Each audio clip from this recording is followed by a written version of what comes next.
Hello, this is Sheshachalam from Astrology Mysore. So today we are getting into the detailed analysis and explanation of the seventh house and its significations as per medical astrology.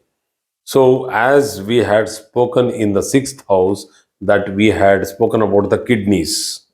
So this an organ cannot be exactly placed in a particular house. It spreads over into the next house. So the seventh house clearly represents the kidneys as an organ, and the malfunctioning of the kidney, the malfunctioning of the uh, ureters, the urinary bladder, the urinary tract, the whole system, the excretory system of the kidney has come into picture in the seventh house. It represents the hind part, that's the back part.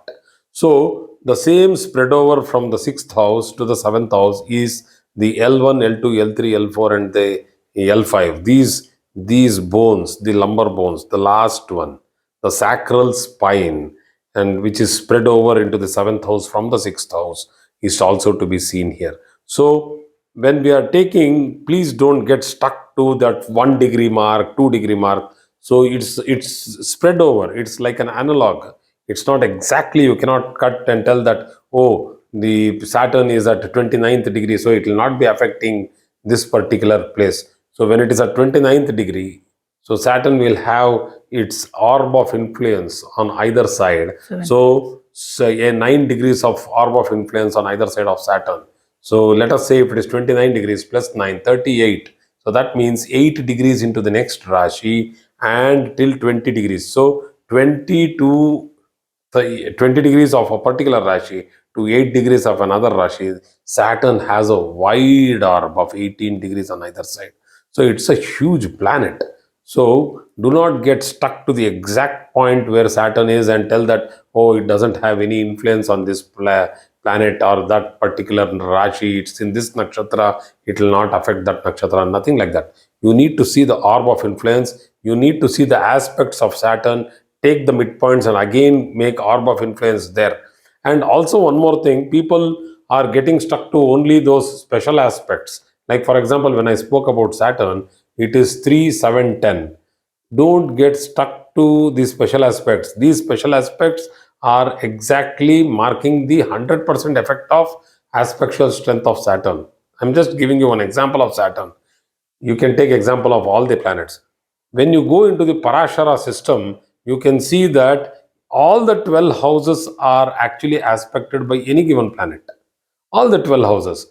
The aspectual strength would be 1/4, 1/6, 1/8, 1/16, 132, 164. So this aspectual strength, there is a table. I will come with that when I will start doing aspects and go into the transits and all those things. It's a little higher level, but we will do it.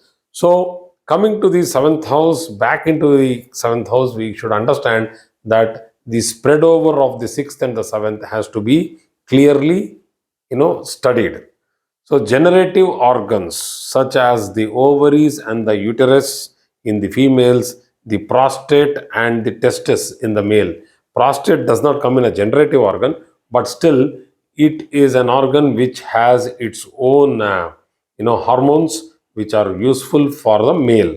So testis is the organ which actually produces the required semen and the sperms, which are used for reproduction, the ovaries which are going to produce the eggs. So the related problems of cysts, fibroids, endometriosis, adenomyosis, for flimsy adhesions, problems of the tube, problems of the femori, the hands, like a finger sky thing where the actual ovary sac is suspended. All this can be understood under the seventh house.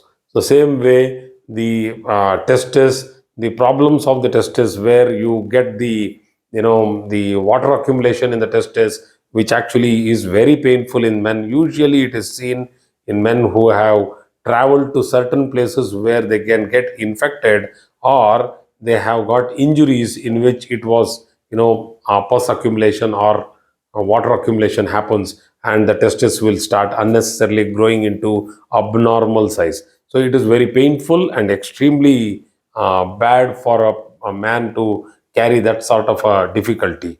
So lower lumbar region, which I was talking about in the sixth house, can also be seen in the seventh house.